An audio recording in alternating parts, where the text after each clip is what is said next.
Good morning বন্ধুরা, কেমন আছো তোমরা? আশা করছি ভালো আছো, সুস্থ আছো। চুমকি হাজরা ব্লগ চ্যানেলে তোমাদের সবাইকে স্বাগত। আর আমিও ভালো আছি। সকালবেলাতেই দেখো বড়া করছি আটা গুলে, অনেক দিন ধরে করা হয়নি। বিট্টুর বাবা মনে হয় খেতে খুব মন হচ্ছিলো, বললো, সেই জন্য করতে এলাম। দেখো আমার এক থালা করা হয়ে গেছে বড়াগুলো। এবারে চা করব। তো চা খেয়ে দেখো ও কাজে চলে যাচ্ছে। এই কাজটা থেকে না বেশ কয়েকদিন ও বিরত ছিল, কাজে যায়নি। সে মামার বাড়ি গিয়েছিলো গাজনের, তখন থেকে এসে থেকে আর কাজে যাওয়া হয়নি। তারপর বৃষ্টি হচ্ছিল, তো কী করিবা যাবে, তো আজ থেকে আবার শুরু করলো। কাজ করতে করতে বসে গেলে না বলে যে আর কাজ করতে মন যায় না। ও তাই বলছিল যে দুদিন অফ গেছে, দিয়ে মনে হচ্ছে আর কাজে যাবো না, ভালো লাগছে না খুব। তো যেতে তো হবেই বলো। তারপর ও কাজে চলে গেলে আমিও চা খেয়ে নিয়েছি, তো চলে এসেছি কাজে কাজ করতে। তো ওপরটা ঝাঁট দিতে এলাম। কাল বৈশাখী ঝড় বৃষ্টিতে কী অবস্থাটা না হয়েছে। বড় বড় জানালা দিয়ে যত ঝড় ঢুকেছে, আর কত খড়কুটো আরও অনেক কিছু ছিল, আমি সব সরিয়ে দিয়েছি হাতে করে, দিয়ে এখন ঝাঁট দিয়ে দিচ্ছি। আমাদের ওপরটা না বেশ খোলামেলা, জানো তো, অনেকটা বড়, বেশ ভালো লাগে থাকতে। কিন্তু রাত্রেবেলায় আমি আর উঠে আসতে পারি না, ভয় লাগে একা একা উঠে এলে, মনে হবে ওপরে ভূত আছে। আমাদের ওপরটা অনেক বড় তো, সেই জন্য। তারপরে চলে এলাম বাসন ধুতে। তো বাসনগুলো আমার সকালবেলাতে অনেক বাসন ধুয়ে নিয়েছি, আর এখন অল্প কটা আছে, সেই কটাই ধুয়ে নিচ্ছি। কড়াইটাতে সকালবেলাতে বড়া করলাম, সেই কড়াইটাই গ্যাসে পুড়ে গেছে, মাজছি এখন। বাসন মাজতে মাজতে মেজমা এলো একটা কথা বলতে। তো মেজে বাবা নেই, বাড়ি আসবে সেই সব কথাই বলছিল। আর পাশে এসে আমার শাশুড়ি দাঁড়ালো। তো দুটো তিনটে মেয়ে যদি একসঙ্গে দাঁড়িয়ে কথা বলা হয়, কত কথা বেরোয় বলো তো, কত কথা উঠে আসে। সেই সব কথা আর কি অনেকক্ষণ ধরে হচ্ছিলো। কথা আর গল্প মেয়েদের তো শেষ হয় না কখনো, বেরিয়ে যায় একটার পর একটা। কত গল্প জমজমাটি হয়ে যায় দুটো তিনটে মেয়েদের জমে একসঙ্গে। তো বাসনগুলো আমার সব মাজা হয়ে গেল দেখো। আর এখন ডেচকিটাও ধুয়ে নিলাম। তো এই ডেচকিটা করেই বিচ্ছুরামকে খেতে দিই। আর এত জঘন্য করে দিয়েছিল, তো কাঁটা তার দিয়ে মেজে আমি সাদা করে দিয়েছি। তারপরে চলে এলাম উঠোনটা ধুয়ে দিতে। উঠোনটা এত বালি কিচকিচ করছে, বালিয়া ধুলো, এই জল হয়েছে তো, যে রাস্তাতে এত বালিয়া ধুলো হয়েছে যে পায়ে পায়ে এত আসছে না, উঠোন মইলে গোটা উঠোনটা বালিতে ভর্তি হয়ে গেছে। তো সেইগুলো ধুয়ে দিচ্ছি এখন। তাছাড়াও তো আমি এমনি প্রায় দিইনি, উঠোনটা ধুয়েই দিই। আর আজকে না সজোধারা করে জলও দেয়নি, আমি বাইরে থেকে জল নিয়ে এসে ধুচ্ছি, কত কষ্ট হচ্ছে।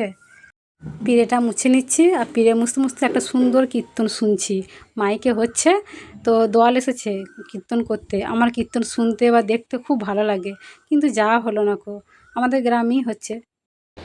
আজকে রান্না বান্নায় একটা কাজের থেকে ছুটি। আর আমি একটা এই যে হালকাভাবে রেডি হয়ে নিলাম, যাবো এই যে শুনতে পাচ্ছ মাইকে অ্যালাউন্স হচ্ছে, গান হচ্ছে, ওখানেই যাব। সকাল থেকে ধামাকা ধামাকা হচ্ছে, গানটা অনেক কিছু হচ্ছে। সকাল থেকে কাজ, আর কাজ কাজ তো সারা জীবনই আছে বলে, সবই বুঝিয়ে তবুও যাওয়া হয়নি। তো কতজনে যাচ্ছিলো দল মিলে, দেখছিলাম শুধু তাকিয়ে তাকিয়ে। আর এখন আমি যাবো। তো চলো তোমরা দেখো একটু জায়গাটা কেমন। এই যে চলে এলাম, খুব সুন্দর একটা জায়গা। আর আজকে তো আরও সুন্দরভাবে সাজানো হয়েছে, অনেকটা বড়, প্রচণ্ড শান্তি আছে এই জায়গাটা, প্রচুর লোকজন। আবার বাইরে গ্রাম থেকেও অনেক এসেছে এখানে। আজকে প্রসাদ খাওয়ানো হয়, মৎস্য হয়, সাদা ভাত। আর এই যে বাবাজি ঠাকুর, তো একটু দর্শন করিয়ে দিলাম তোমাদের। আর এখানে কত বাতাসা, অনেক বাতাসা। ছেলে থেকে বয়স্ক সবাই হরিনাম গানে নাচতে পারে, দু হাত তুলে বলো। এই গানে নাচতে গেলে কোনো বয়সের প্রয়োজন হয় না, আবার কোনো লজ্জাও নেই, কোনো ছিছিও নেই। যে আসবে সেই নাচতে পারে, দলে যোগ দিয়ে দিয়ে। আর এই যে এই দিদিটা, ওর সঙ্গে একটু ভিডিও করলাম, কেননা ও আমার ভিডিও রোজ রোজ দেখে, পছন্দ করে, সেই জন্য। আর ওই দিদিটাই আমাকে এই কপালে টিক্কাটা দিয়ে দিল। দেখো কেমন ছেলেগুলো নাচছে, কত আনন্দ করছে। ঠাকুমাগুলোও নাচছে, নাতি নাতনিদেরকে কোলে নিয়েছে, নাতি নাতনিদেরকে নাচানো হচ্ছে, নিজেরাও নাচছে। তো আমাকে ওই দিদিটা এই কপালে টিক্কাটা দিয়ে দিল। তো অনেক গরম লাগছিলো, দেখো বাড়ি চলে এলাম। বাড়িতে এসে একটু ফ্যানের হাওয়া খাচ্ছি।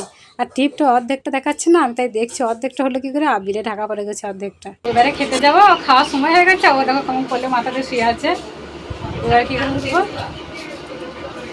সারা বছর ধরে অপেক্ষা করে থাকি এই দিনটায় আসায়, যে কবে আসবে এই দিনটা। তো দেখো সবাই খেতে বসে গেছে, প্রচণ্ড ভিড়। আর এই ভিড়ের মধ্যে কোথায় যে জায়গা পাই তাই দেখাদেখি করছি। তো শেষমেশ একটু জায়গা পেলাম, আমার শাশুড়ি এই তো, আর আমি এসেছি। আর কতজন দিচ্ছে খেতে।